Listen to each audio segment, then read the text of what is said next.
জেলা আছে, সেই 8টি জেলার মধ্যে ধলাই জেলা সবচেয়ে পিছিয়ে পড়া জেলা এবং তার মধ্যে আমবাসা যে নির্বাচনী ক্ষেত্র 47 আমবাসা, সেই নির্বাচনী ক্ষেত্র আমরা যদি দেখি, সেই নির্বাচনী ইস্তাহার বিজেপির যে ইস্তাহার দেওয়া হয়েছিল, সেই ইস্তাহার অনুযায়ী এই আমবাসা নির্বাচনী এলাকায় একটি ডিগ্রি কলেজ হওয়ার কথা ছিল। নির্বাচনী যে প্রতিশ্রুতি দেওয়া হয়েছিল, আমার জানা নেই কোথাও ভিত্তিপ্রস্তর কলেজের জন্য স্থাপন করা হয়েছে কিনা, করা হয়নি যতটুকু জানি। তো সেইভাবে ধলাই জেলাতে একটি মেডিকেল কলেজ করার কথা ছিল, হয়নি। ধলাই জেলাতে একটা ক্যান্সার হসপিটাল হওয়ার কথা ছিল, তাও হয়নি। প্রথমে যখন আমরা দেখেছিলাম নির্বাচনী ইস্তাহারে, সেই ইস্তাহার দেখে মনে হয়েছিল ধলাই জেলাতে যদি ক্যান্সার হসপিটাল হয়, আরো একটি মেডিকেল কলেজ হয় এবং প্রত্যন্ত অঞ্চলের যে আমাদের জনতাগণ, আমাদের যে জনগণ আছেন, তাদের সুযোগ সুবিধা হবে, কিন্তু হয়নি। বন্ধুগণ, এই যে নির্বাচনী ইস্তাহার শুধু ইস্তাহারেই থেকে গেল। প্রত্যেক ঘরে ঘরে একটি করে একজনকে চাকরি দেওয়ার কথা রয়েছে নির্বাচনী ইস্তাহার অনুযায়ী। আমার তো মনে পড়ে না, মনে হয়নি ঘরে ঘরে চাকরি হয়েছে, একটি করে চাকরি হয়েছে। তার মানে 42 লক্ষকে 5 দিয়ে ভাগ করে সেটা হবে একটা ফ্যামিলির সংখ্যা, সেই ফ্যামিলির সংখ্যা অনুযায়ী চাকরি দেওয়া হয়েছে বলে আমাদের কারোর জানা নেই। যে চমক দিয়ে চলো পাল্টাই বলে এই ত্রিপুরাতে বিজেপি যে শাসন গ্রহণ করেছিল, এখন আবার চলো পাল্টাই বলার সময় এসছে।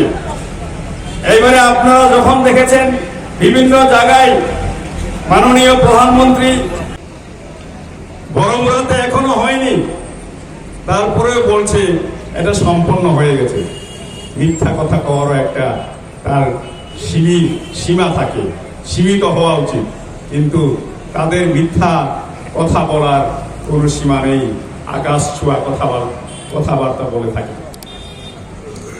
তাই বন্ধুগণ,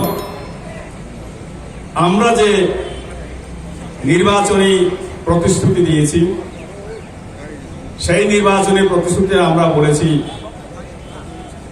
ল্যাপটপ দেওয়া হবে যারা মাধ্যমিক পাস তাদেরকে, স্মার্টফোন দেওয়া হবে। কেন আমরা এটা বলছি? সেটা দেওয়া যায়, ইচ্ছা থাকলে, ইচ্ছা শক্তি থাকলে সেটার জন্য ব্যবস্থা আছে। দেওয়ার ইচ্ছা শক্তি থাকতে হবে। কেন স্মার্টফোনের কথা আমরা বলছি? গত কোভিড চলাকালীন স্কুল কলেজ যখন বন্ধ ছিল, দেখা গেছে গ্রাম পাহাড়ের ছেলে মেয়েরা তারা অনলাইন ক্লাস করতে পারেনি, শুধুমাত্র শহরে সীমাবদ্ধ ছিল। কারণ আমাদের গ্রাম পাহাড়ের ছেলে মেয়েরা একটা স্মার্টফোন কেনার তাদের ক্ষমতা নেই।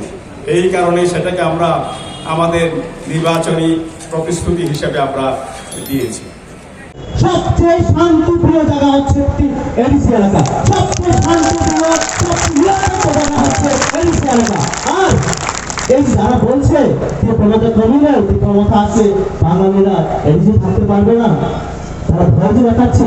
তাদের আমলে এই আমবাসা বলুন, এই কুলাই বলুন, এই আগরতলা বলুন, কমলপুর বলুন, তাদের আমলে জাতির নামে, ধর্মের নামে, পলিটিক্সের নামে একজন মাথা ফাটাচ্ছে। বলবো তো কোথায়?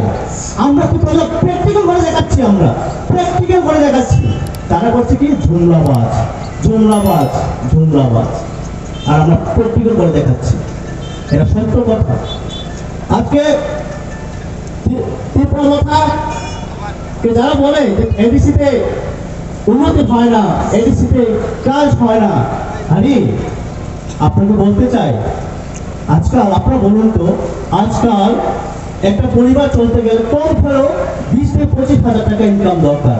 সেই 20-25 হাজার টাকা দিয়ে সংসারটা ভালো করে চলা যায়। কিন্তু সেখানে যদি আপনি যদি 5 হাজার টাকা পান, সংসারকে চলবে? চলবে না, খুব কষ্ট হবে। এডিসিতে যে টাকাটা আসে, ত্রিপুরার যে বাজেট বছরে প্রায় 27,000 কোটি টাকা, প্রায় 27,000 কোটি টাকা সেখানে এডিসিকে দেওয়া উচিত, সেই হিসাবে প্রায় 8,000 কোটি টাকা সেখানে না দিয়ে কত দিচ্ছে? মাত্র 6 থাকে 100 থেকে 150 কোটি টাকা। সেই টাকা দিয়ে কোথায় কি ডেভেলপ করা যায়? তুমি করছে বন্ধুগণ, তুমি করছে। এই যে গত বছর নভেম্বর মাসে ইয়ামাশা এলাকায় 36 আন্ডারে প্রায় 12টা জায়গাতে এডিসি তরফ থেকে মেডিকেল ক্যাম্প করা হয়েছে। বিনামূল্যে ওষুধ, বিনামূল্যে চিকিৎসা, দুয়ারে দুয়ারে এডিসি প্রশাসনের তরফ থেকে মহারাজার নেতৃত্বে দুয়ারে দুয়ারে স্বাস্থ্যকে পৌঁছে দেওয়ার চেষ্টা করেছে বন্ধুগণ। কিন্তু কোথায় রাজ্য সরকারের স্বাস্থ্য ব্যবস্থা? কোথায় পেয়েছেন আপনারা? সেরকম কিছুই নেই, শুধু ভাওতাবাজ করে চলছে বন্ধুগণ, শুধু ভাওতাবাজ।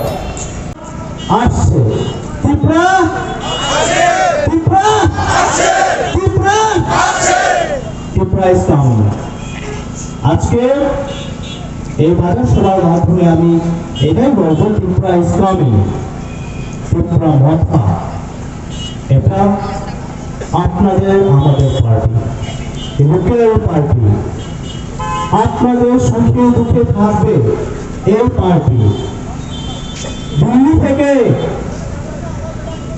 পশ্চিমবঙ্গ থেকে, আসাম থেকে আসবে, জন্মবাজি করবে, ভূ স্বপ্ন দেখাবে, হেলিকপ্টার দিয়ে চলে চলে যাবে।